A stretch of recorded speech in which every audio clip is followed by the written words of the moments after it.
Bueno, buenas noches, muchas gracias por invitarme. A Eh, vos.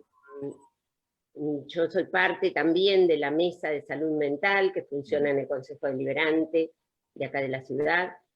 Y bueno, tengo una trayectoria en la salud mental por la cual me animo por ahí a pensar algunas cosas, más que hablar con certezas, a poder analizar y pensar algunas cosas que se ponen sobre el tapete cuando, como decían ustedes, hay una figura pública, pero bueno, la mamá de Chano con mucho sufrimiento decía, hay muchos Chanos, no, digamos, el padecimiento mental eh, no es solo de nuestra época, el padecimiento mental acompaña a la humanidad, eh, pero bueno, el tratamiento al sufrimiento mental es lo que por ahí hace la diferencia, ¿no?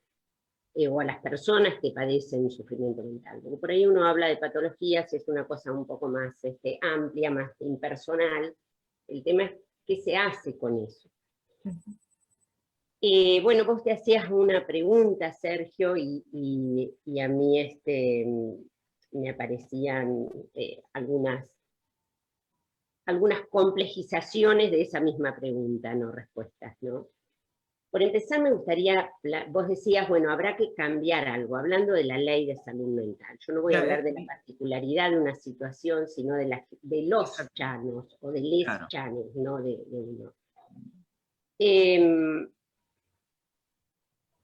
A ver, primero hablar de la ley es hablar de una norma, de un espacio, de algo jurídico. Nosotros acá tenemos que hablar de qué se implementa de esa norma, porque eso es lo que nos habilita a decir tratamos de un modo, tratamos del otro. Siempre hubo, desde el año 1930, que tuvo la ley Esquirol por primera vez, pero en el sistema de salud occidental y contemporáneo con más razón, todos los profesionales apelamos a una ley, a la necesidad de una ley, para determinados espacios de atención en la salud mental. Yo cuando trabajo con mis estudiantes digo, bueno, ¿por qué en otras patologías no hay una ley que implique esto? Porque acá los profesionales de la salud mental tenemos que trabajar en contra de la voluntad del sujeto muchas veces, ¿no? Entonces, un tema fundamental y constitucional en nuestro país es la libertad del sujeto. Entonces, como equipo de salud, privarle la libertad a alguien para un tratamiento es lo que hace, yo no soy, pido disculpas a los abogados y a la gente de la justicia, porque me meto en un tema que no conozco al detalle, ni soy especialista, pero que lo hago desde el lugar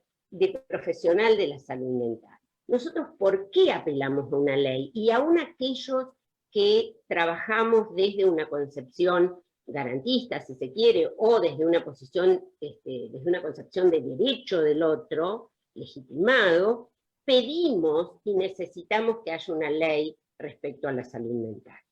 Porque ninguno decimos no debe existir. Sí debe existir, porque hay un momento en la vida del sujeto que tiene un padecimiento mental que muchas veces hay que intervenir por fuera de su voluntad. Cuando uno hace cualquier acto sanitario, hasta ir a parir, nosotras cuando vamos, tenemos que firmar 80 papeles de consentimiento, diciendo que sí queremos estar ahí, que sí estamos para las prácticas. En este caso son personas adultas que tienen el derecho a decidir, pero que como profesionales de la salud tenemos que apelar a hacer algo en contra de su propia voluntad. Entonces ahí aparece una norma que dice para qué y cómo. Y esa norma en la ley 26657 explicita claramente cómo se debe hacer la internación en contra de la voluntad de la persona. Lo que se incorpora también es el tratamiento voluntario, es qué pasa con aquella persona que accede y quiere hacer su tratamiento, no tiene necesidad de intervención de la justicia, cosa que antes estaba absolutamente desdibujado. No estoy diciendo que en acto se haya modificado, digo, antes teníamos un artículo, a ver, porque acá se pone la ley, y hay gente, escuchaba a alguien que decía, bueno, pero pasaron 10 años.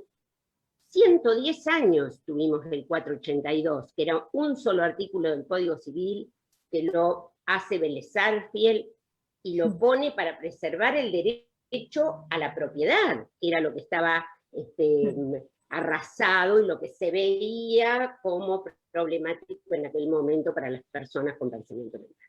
Entonces, a ver, tuvimos 110 años un artículo del Código Civil que fue modificado 3 veces o 4, que se pudo actuar de oficio después, que incorporó la problemática de las adicciones, que no estaba, con otros términos y demás. Se construye una ley de salud mental que no fue armada por el kirchnerismo, por este o por aquel. Nosotros en la Argentina tenemos una trayectoria desde la década del 60 con Goldenberg como los primeros que empiezan a trabajar en todo lo que tiene que ver con la salud mental comunitaria, la incorporación y la construcción de lo que son las comunidades terapéuticas. A ver, bueno, década del 60, 70, en Italia, Trieste, Basaglia, las comunidades inglesas. A ver, no estamos el sector francés que establece otra modalidad de abordaje a la salud mental en Francia, digo, no estamos construyendo en 5 años porque se nos ocurrió. ¿Sí? Acá tuvimos la dictadura que obturó todo lo que era el abordaje en la salud mental desde lo colectivo, que después se recupera una vez pasado el proceso y se empieza a trabajar. A ver, yo me metí en el tema de la norma porque es lo que más, después vamos a hablar de lo otro que para mí es más importante que la norma en sí, digamos, que es cómo se implementa, qué sistema de salud tenemos, qué sistema de seguridad tenemos, qué universidades tenemos para formar profesionales que hagan tal o cual abordaje. Ese es el otro tema, que es la implementación, que es el poder ejecutivo, que son las políticas que se instrumentan para llevar adelante una u otra cosa. ¿Sí? Nosotros tuvimos servicios de salud mental desde antes del 1900, desde que se arman todas las estructuras de salud mental, manejadas arbitrariamente a cómo un artículo, cada servicio lo podía llevar adelante, ¿no? Tenemos provincias como Río Negro, que pudieron hacer una ley antes de la década del 90, en el 89, que pudieron instrumentar con la experiencia basagliana un modo de abordaje de salud mental. En San Luis, que se hizo otro tipo de trabajo, digo, previos a la ley de salud mental. El hospital de trabajo y trabajamos y lo armamos desde la concepción de derecho, desde la salud comunitaria, la salud mental comunitaria, en la externación de pacientes de salud mental, lo armamos en el año 1998. Se funda, se abre por primera vez. Los pacientes hicimos las primeras externaciones a hogares en el año 1997. Entonces, no estamos diciendo, la ley viene a ser, a ver, esto viene, insisto, Goldenberg década del 60, Caracas, ¿sí?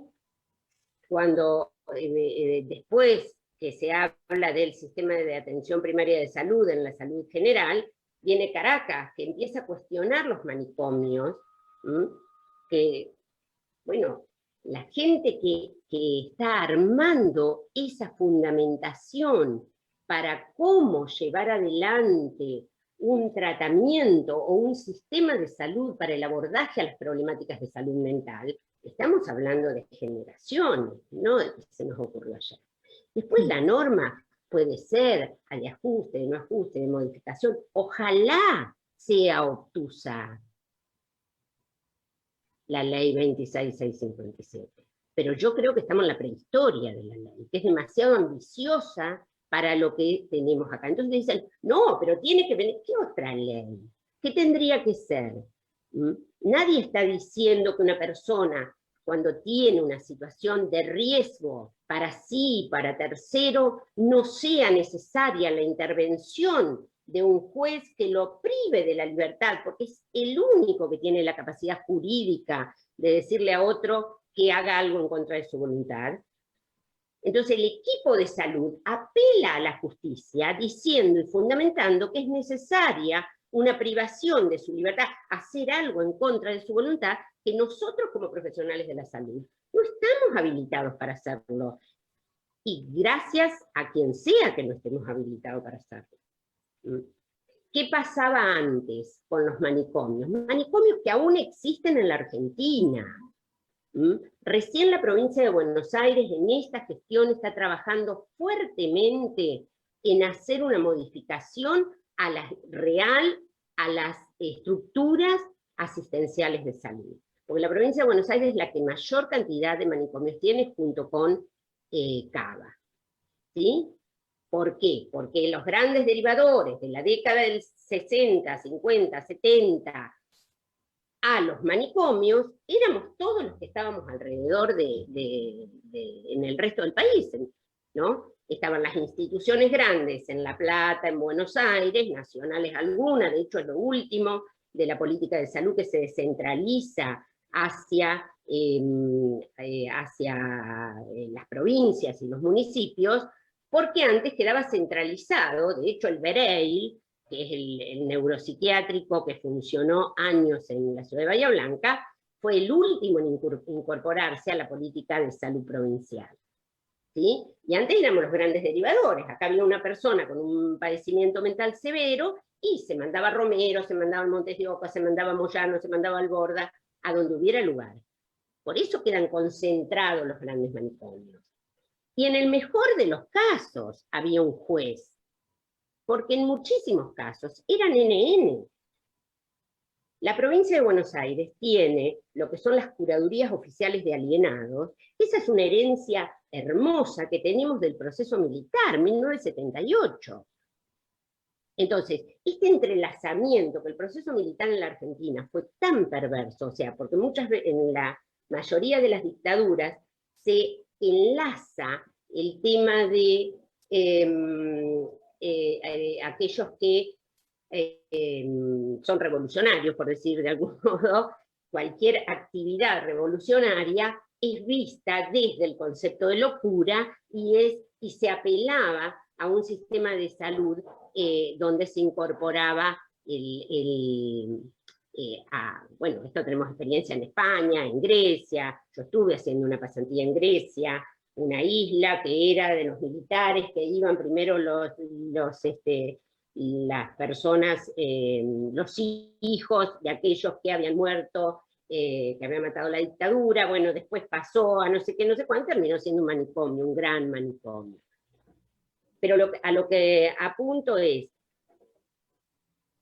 siempre se relacionó ese tema. Acá en la Argentina, en el año 78, se crea en la provincia de Buenos Aires, es tan perversa la dictadura que tuvimos, que crean las curadurías oficiales de alienados, que era para salvar, entre comillas, ¿se acuerdan que vinieron de Naciones Unidas en el 79 y demás? Y para hacer una visibilización, porque las madres, sobre todo, iban a los manicomios, iban a todos lados buscando. Entonces, también hay un enlace en la sociedad civil. Esto no nos podemos olvidar, no es así, uy, hoy pasa esto, y un policía mata, y la policía no sabe. También se pueden contar otras experiencias. A mí me ha pasado por ahí con policías que se conocen, cuando uno apelaba y decía, ¿por qué no vas? Porque no lo podemos manejar, porque está con una crisis de excitación psicomotriz. Y no, pero está enfermo, yo no voy a ir, digo, ¿no? Lo que estoy diciendo es que es tan compleja la cuestión de la salud mental y el abordaje, que cuando decimos esta ley, ya pasaron 10 años, pero estamos en los inicios de lo que la ley intenta hacer y decir. Cuando una ley tiene que decir que la medicación hay que usarla solamente cuando es necesaria, es que hay una práctica que legitima y dice otra cosa, porque si no, ni le darían bolilla. Yo trabajo con los estudiantes, digo, bueno, en pediatría, en clínica, ¿a ustedes se les ocurre que haya que decirle a un profesional, solo se medica, ¿no?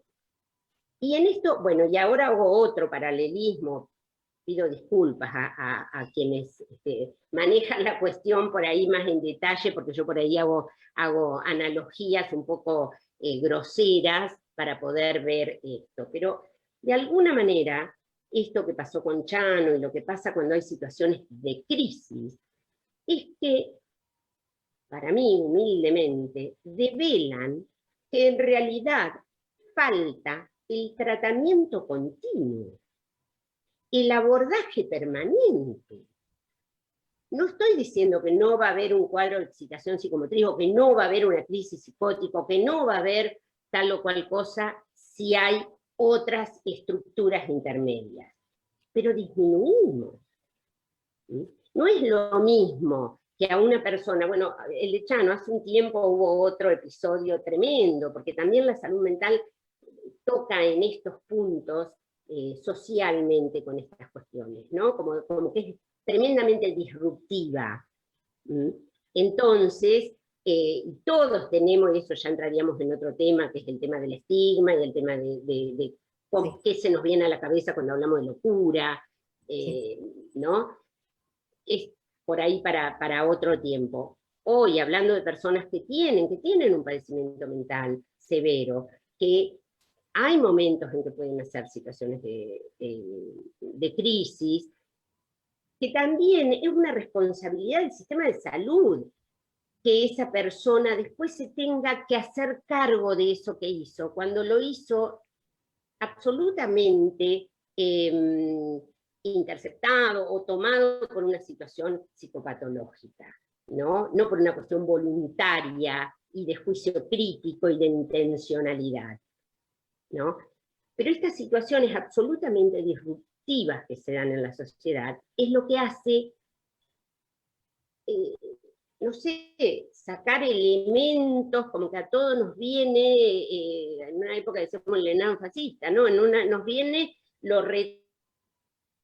retrógrado de decir esto hay que, con una ley, que sea esta ley, no, porque tiene que ser una que haga, que habilite. Si la ley lo que dice es justamente que tiene que haber estructuras de contención y de acompañamiento comunitario, colectivo, para que ese sujeto pueda transitar una vida en comunidad con aquellos apoyos necesarios para tener una convivencia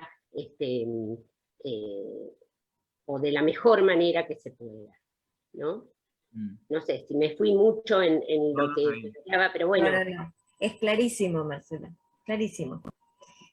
Me parece que acá lo que falta es como si en la diabetes solo tratáramos los comas diabéticos. Exactamente.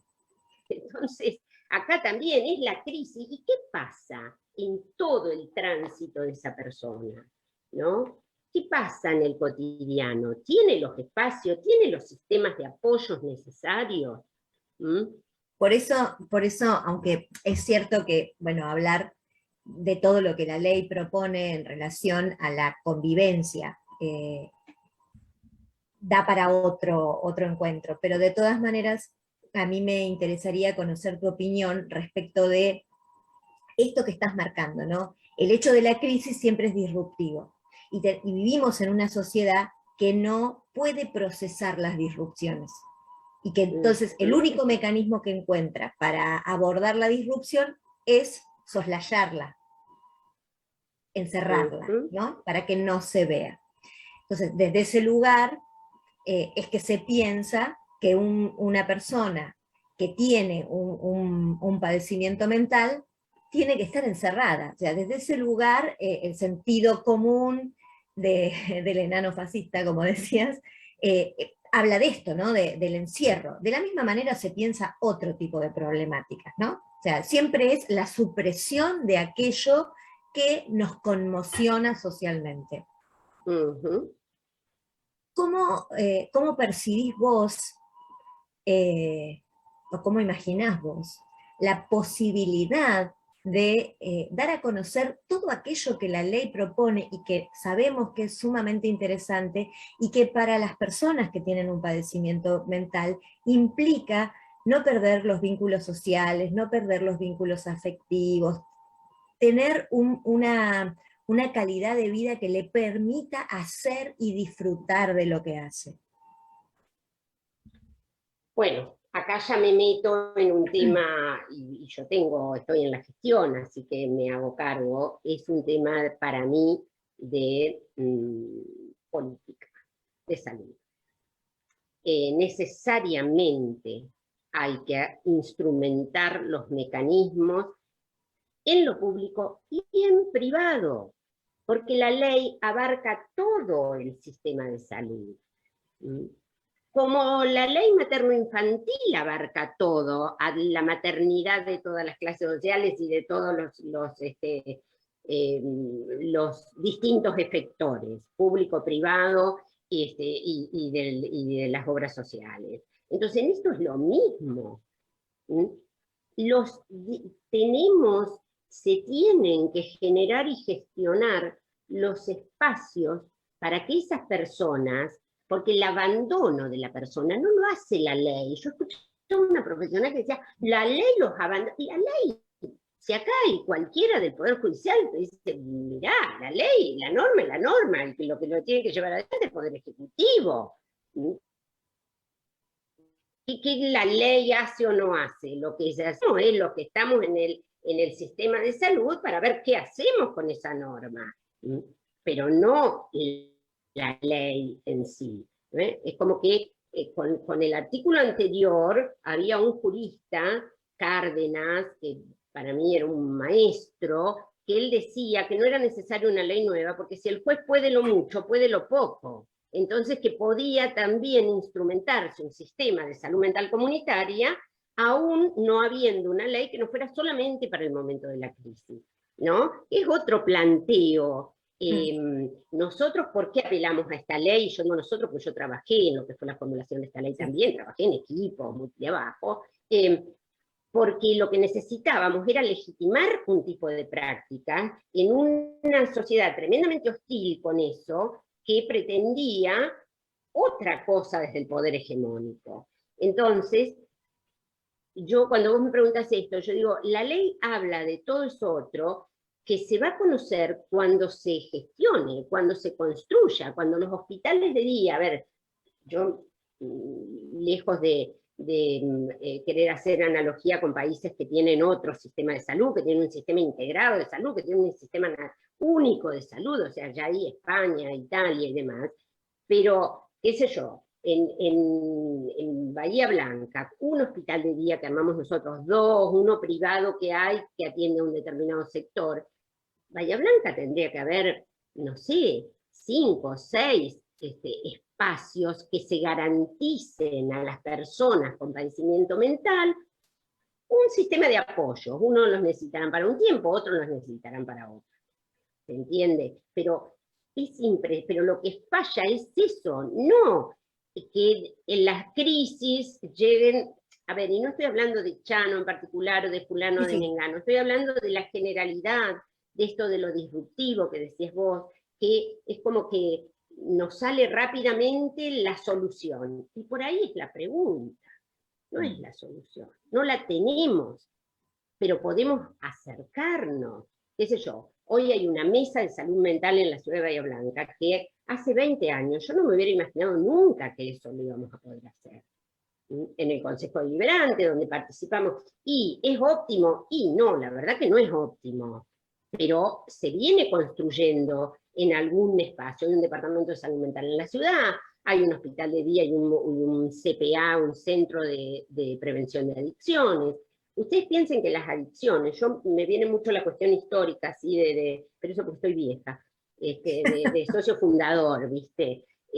Pero claro, si nosotros pensamos que las adicciones empiezan a ser tratadas en el Ministerio de Desarrollo Social, después pasan a salud, logramos que pasen a salud porque son problemáticas de salud, después la tiran otra vez para desarrollo social, después vuelve otra vez a salud, y en la gestión de 2015-2019 hay una disrupción en 2017 porque la ministra de Salud de ese momento quiere volver a sacar adicciones del ejido del Ministerio de Salud. 2017. Entonces, yo lo traigo como fechas y cosas para decir, se está pensando que las adicciones no es un problema de salud en la provincia de Buenos Aires en el año 2017.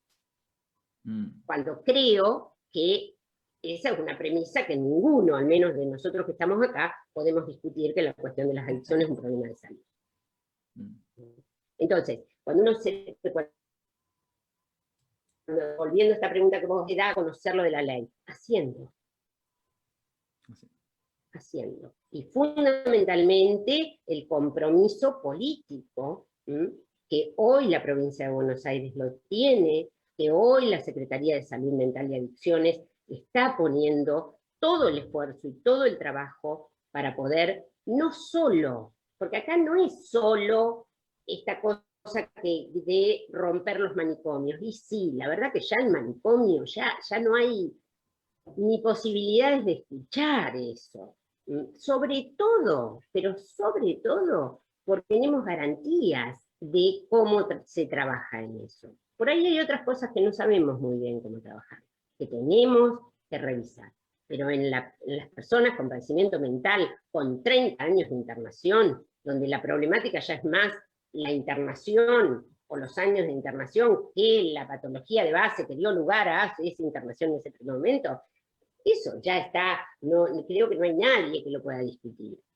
El tema es cómo hacemos para acompañar esa inserción comunitaria, cómo hacemos para que tengamos garantías, no vamos a tener nunca de nada, ni las pretendemos, pero por lo menos los espacios mínimos de acompañamiento, de apoyo, de contención, para que esa persona haga ejercicio de su derecho a vivir en una comunidad, a tener un vínculo. Bueno, justamente las personas con padecimiento mental hacen síntoma en el vínculo. Por eso se genera lo disruptivo, Ahora, sabemos también que hay modos de generar vínculos y hay otros modos de generar vínculos. Sabemos lo expulsivos que son los sistemas. A ver, metámonos en otra de los atravesamientos del sujeto, la cuestión del trabajo. La cantidad de personas que cuando llegaban a la internación, y llegan, porque esto todavía no se modificó, nosotros hemos tenido acá, en el hospital público, profesionales que perdieron su espacio laboral, porque en el trabajo le decían, tómate una licencia, no, dejá y cuando estés mejor vení. Y la persona no estaba nunca mejor para volver. Y cuando llegaba a la instancia del tratamiento, que es como digo, es en el último del último, porque no están los mecanismos para el acceso a un tratamiento cuando empiezan los síntomas, llega sin posibilidad de tener una obra social, sin posibilidad de una jubilación, cuando habías hecho sus aportes, cuando tenía 30 años y ya estaba en el sistema. Pero ese sistema lo expulsa. Y no lo expulsa como a alguien que tiene otro tipo de patología. Esto lo expulsa desde la palabra y desde la decisión. Y bueno, pero decidió, firmó ella, no quiso venir más. Digo, como que es complejo. Pero bueno, Mari, yo creo que esto, a ver, nosotras tenemos, y acá voy a contar un poco experiencias, que la hemos ejercido con Mariela también, cuando en la universidad se generan los espacios de extensión universitaria, cuando, bueno, la universidad nos ha acompañado mucho en los procesos a nosotros, desde brindarnos los espacios, hasta a través de proyectos de extensión, hemos hecho, qué sé yo, talleres de teatro con Mariela, que todavía hay algunos dando vueltas, espacios de huerta, espacios de empresa social, programas de radio, lugares en donde, bueno, muchos de nuestros usuarios son estudiantes, algunos también de la universidad, digo, acompañar en los procesos en que andamos todos por la sociedad. Y que los momentos de crisis haya una fuerza, bueno, yo leí ahora un documento que es un elemento que pone la ley de salud mental, que es de las mejores cuestiones que para mí tiene, es que crea un órgano de revisión nacional.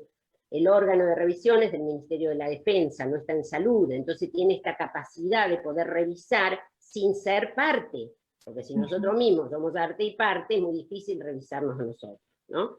Pero bueno, y el órgano de revisión plantea, recupera esto que dice la ley, que también en la reglamentación, que es la formación de todos quienes tienen que operar en las situaciones de salud mental, y sobre todo en las situaciones de crisis, como es el tema de la fuerza policial. No estoy justificando ni diciendo nada, pero estoy diciendo, si no formamos a aquellas personas que tienen que hacer determinado tipo de trabajo feo, porque no es un delincuente, porque no es alguien que, bueno, también es feo, no me voy a meter en temas, que también es para analizarlos aparte, pero digo, cuando se convoca a la fuerza policial para que acompañe un proceso de hacerle hacer a alguien algo en contra de su voluntad, pero que a su vez esa voluntad está interceptada por el propio cuadro psicopatológico, o de consumo, o de lo que sea, tiene que ser gente formada. Exactamente.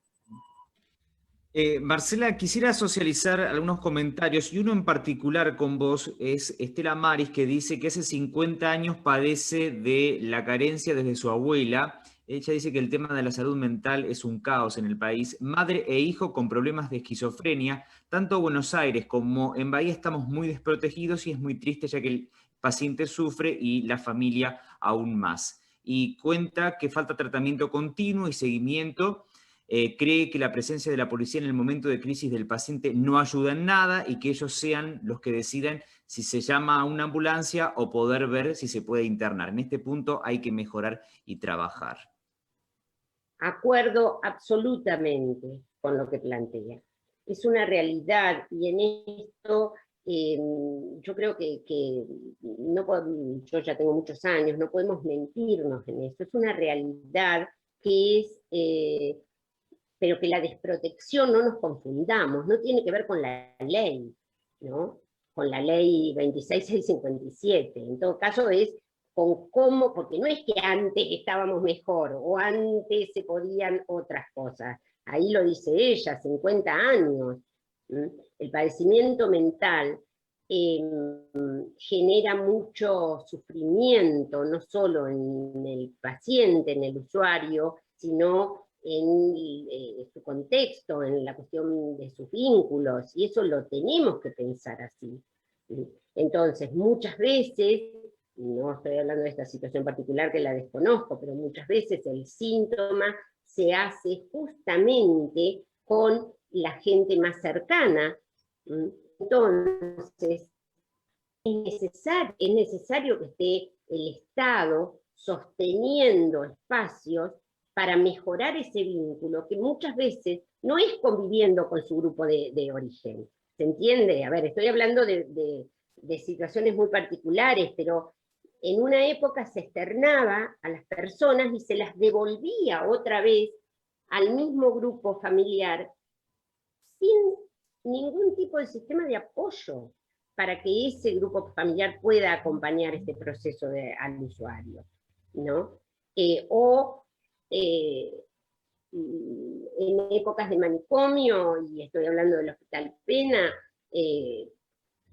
que venían las familias absolutamente precarizadas, y a ver algún familiar que estaba internado, y el equipo de salud que quería que se fuera le decía, pero usted se lo tiene que llevar porque hace abandono de persona, porque la persona no volvía más, porque después vos hablabas con ella y decía, no, pero es mi hermano, pero yo tengo 3 hijos, y vivo así, y trabajo todo el día, y no me lo puedo llevar. Y es real que necesita un sistema de apoyo. Pero ¿cuál es la alternativa? ¿La internación adentro de un manicomio? ¿O pensar que se pueden generar espacios? Está bien, me dirán, pero qué utópica que sos, ¿cómo vas a pensar? Pues la utopía es lo que nos hace caminar, y es hacia donde uno tiene que apostar. Y además tiene que ver con esto también porque se toca tanto con el desconocimiento social que hay sobre el padecimiento mental, y en ese contexto donde hay tanto desconocimiento, también es muy fácil que determinados sectores sociales que están a favor de la expulsión social, que están a favor de un Estado empobrecido que no aporta ni sostiene a grupos vulnerables, articule miedos en la comunidad y desde el azuzamiento de esos miedos se sostenga la posibilidad de que en 2017 alguien haya pensado en sacar las adicciones de la consideración dentro de lo que es la salud. Desde alguien que era ministra de Salud, Mariela, porque no era alguien que no tenía ni idea y dijo, ay, acá lo hago. Sí, exactamente, ¿no? Por eso digo, también es muy necesario que como comunidad no nos comprometamos con este tema únicamente cuando el tema, porque roza una figura pública, se pone de moda, ¿no? O como pasó también con los Juegos Olímpicos, ¿no? Donde una gimnasta decide priorizar su salud mental, y entonces se arma todo un debate en torno a si sí, si no, si es ganadora, si es perdedora, digamos, desde un lugar que va a dejar a lo largo del tiempo muy poco, en definitiva, ¿no? Cuando en realidad este es un tema que debería, como comunidad, convocarnos a todos, para poder, porque en definitiva, esto que estamos diciendo de que faltan políticas, o falta voluntad política en algunos casos en definitiva, los políticos son los que nos representan, y son los que nosotros ponemos allí para que nos representen, ¿no? Entonces, si queremos un grupo político, queremos un Estado que se ocupe necesariamente de estas cuestiones, también tendremos que empezar nosotros a interesarnos por estas cuestiones, y derribar los mismos prejuicios que tenemos.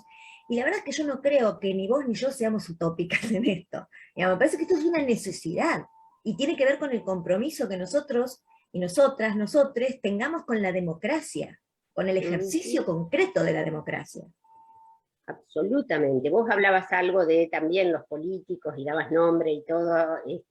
Bueno, también cuando uno elige, yo no estoy diciendo que la responsabilidad sea puntualmente de la singularidad del elector, pero de alguna manera poder pensar para qué estamos eligiendo a alguien, ¿no?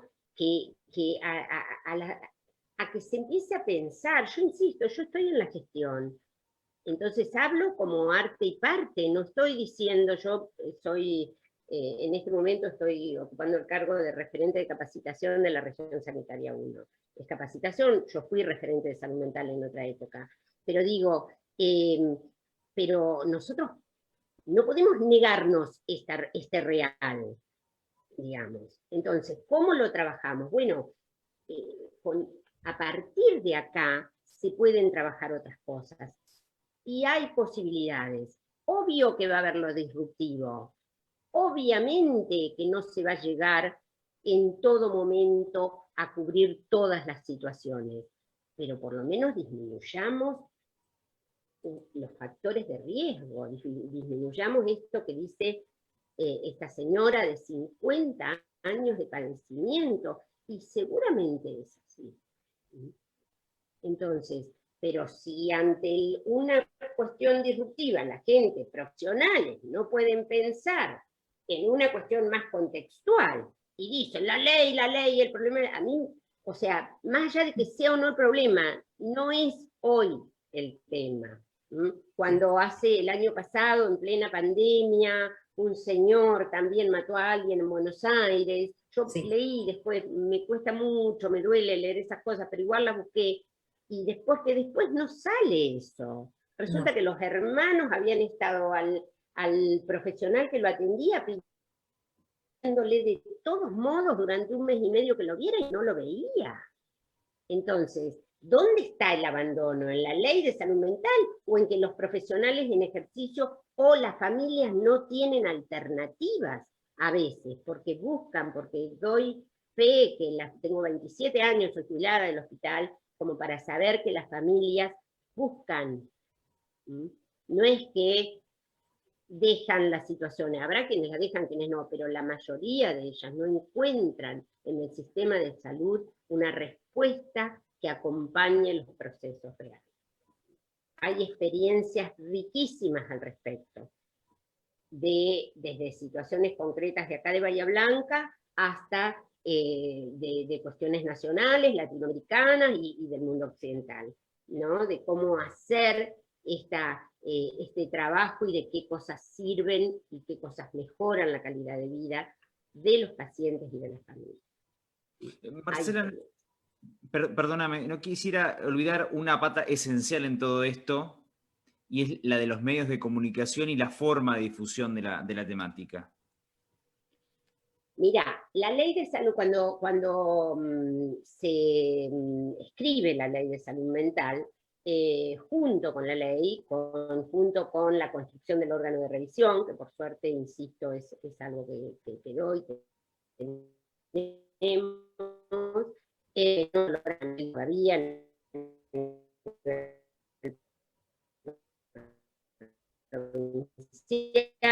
y la formación de todos los profesionales en el marco de la ley. Las universidades son entidades autárquicas, pero participamos de todas las universidades públicas y privadas y construimos un librito con las recomendaciones para la formación de los estudiantes. O sea, el estudiante de cualquier disciplina de las básicas la formas en el manicomio, difícilmente después lo vas a poder trabajar en otro tipo de práctica.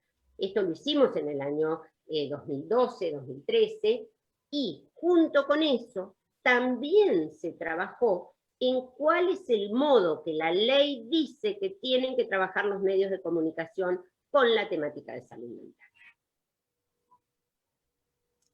¿Y qué ves? ¿Y qué viste? En el último caso, Chano. Bueno, tendremos que hablar de otras cosas, de qué quieren los medios, ¿no? Si realmente hacer un aporte comprometido a la sociedad, digamos, o si rescatar algo o seguir lineamientos que vienen desde otro lado, ¿no?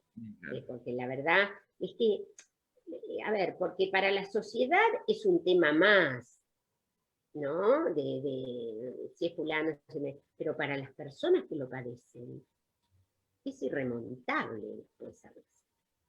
Entonces, no solo es el uso que se hace, la estigmatización y la construcción de este imaginario que decía Mariela, sino en el sujeto padeciente. La exposición pública, a ver, nosotros como trabajadores de la salud mental, yo muchas veces, sobre todo con la gente nueva que ingresaba, cuando alguien en la época vieja, decía, se escapó, bueno, listo, denuncia. O sea, es un compromiso nuestro que va a ser esa persona. Estoy diciendo de escapó, yo que estoy a favor de los derechos, me preocupaba cuando alguien en situación de riesgo, para sí y para tercero, se fugaba y no nos preocupaba, ¿no? ¿Por qué? ¿Porque quería tenerlo preso? No, porque exponés a ese sujeto a que tome decisiones o haga cosas que después va a tener que hacerse cargo. Y no estoy hablando de situaciones graves, de riesgo de vida o muerte, estoy hablando de alguien que se subía al colectivo y maltrataba a una persona y lo denunciaban porque maltrató, porque estaba en una situación paranoide y pensaba que otro. Entonces, esas situaciones, y después esa persona compensada, tenía que hacerse cargo de eso que había pasado. Entonces, acá los medios desde ese punto, no solo lo que generan en relación al estigma de la locura, sino en esto, cuando la ley dice que no se los puede nombrar, que no se los puede exponer, que no se lo puede, no es que no se lo puede exponer. A ver, nosotros, Mariela, trabajamos con los usuarios y vamos a un teatro Mar del Plata y hacen una obra de teatro y todos dicen quiénes son, nombre, apellido, nadie les priva. Pero cuando está en una situación de crisis, de vulnerabilidad, esas situaciones. Porque ahí lo que falta es, en definitiva, el poder ver en ese sujeto una persona que tiene una historia, y que tiene una historia donde el padecimiento es una constante. Y desde ese lugar, entonces, también construir lo que informo, ¿no? Para quien trabaja en estos espacios, y se ve continuamente como el padecimiento altera la vida de esas personas, y muchas veces les impiden el disfrute de situaciones cotidianas que hacen a nuestra dignidad como personas. Desde ese lugar, uno empieza a construir la idea de cuidado en relación a ese otro. Pero si todo lo que encontramos como posible respuesta a una situación de crisis es eliminar, ¿sí?, cancelar a una persona, va a ser muy difícil que podamos construir una noción de cuidado desde la idea de considerar al otro una persona, y todo lo que eso significa en relación a la identidad de ese otro. Entonces, ¿qué resguardo va a haber a la identidad si prácticamente todo aquello que roce una situación de delito, ¿sí?, porque a veces tiene que ver con eso también, la única respuesta que va a encontrar es la cancelación? Ese es el punto. Pero bueno,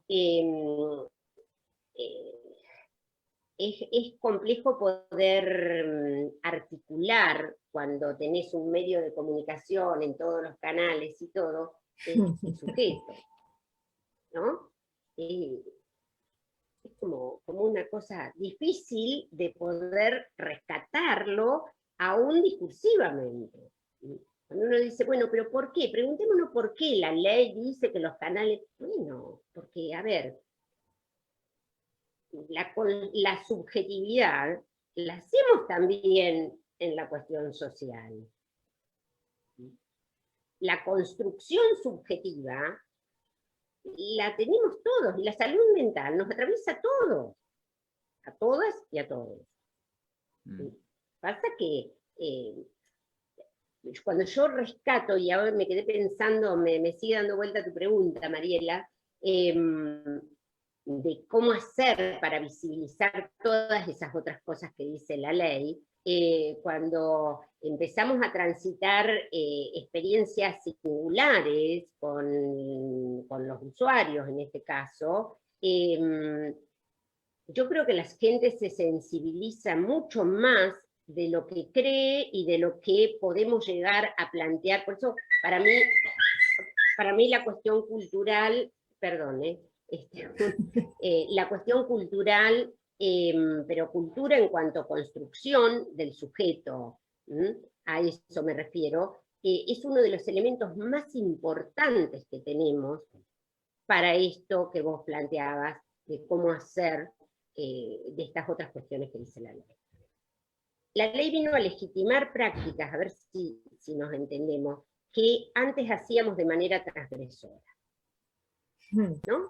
Porque qué sé yo, el hospital de día cuando lo construimos, cuando empezamos con talleres, y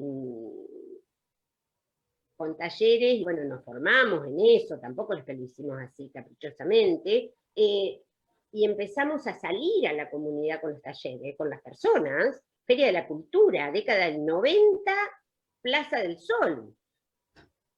No, porque había un director del hospital que me avalaba en estas cosas locas que a uno se les ocurría, ¿no? Entonces me decía, sí, dale, Marcela, mirá, pero están con juez, no importa, vamos igual. Y venía el director con nosotros.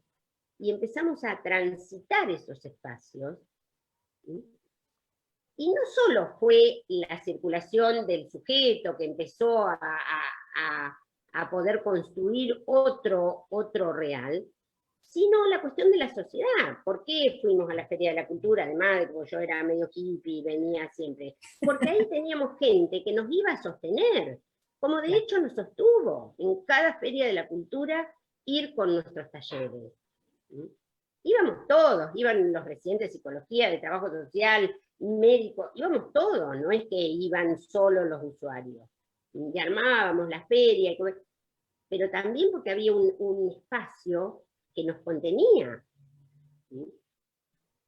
Después hemos llegado a pintar murales en el Museo de Arte Contemporáneo, hemos hecho muestras en el museo, que los hacíamos abiertos a los vecinos, hemos presentado en escuelas, se han trabajado en las escuelas de la universidad, se han trabajado en las escuelas primarias donde iban mis hijos, de manera conjunta.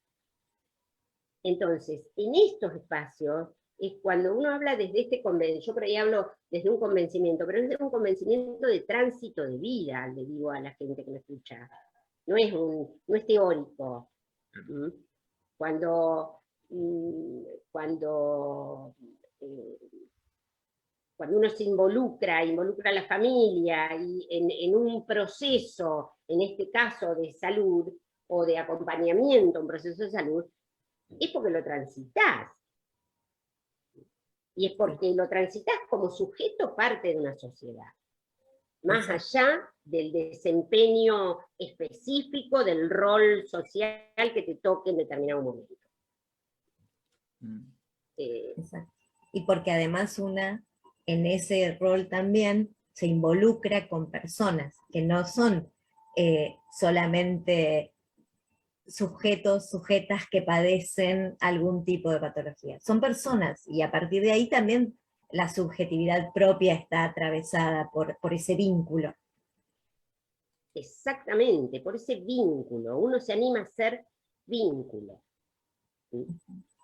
Que cuando las primeras usuarias que salimos y que iban a los, que empezamos en los hogares, yo voy a traer palabras de ellas, porque para mí son las que mejor ejemplificaban, después de 10 años de estar dentro de un manicomio, una chica que era maestra y que bueno, había terminado, pero bueno, tenía mucho, muy lúcida con su cuestión y todo, y yo le decía, pero ¿qué ves de diferente vivir en un hogar que al principio eran absolutamente contenidos, estaban medio parecidos al manicomio, pero en una casa en la ciudad, muy poquita gente, cuando empezamos en todo el proceso, sí. Y una de ellas me dijo, mira Marcela, yo me siento en la vereda acá, y el colectivo cuando pasa, me ve como una persona que estoy en la vereda.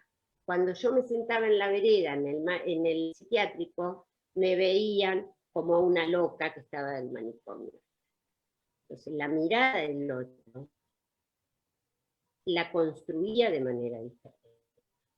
Entonces, nada, profesional de la salud, escucho.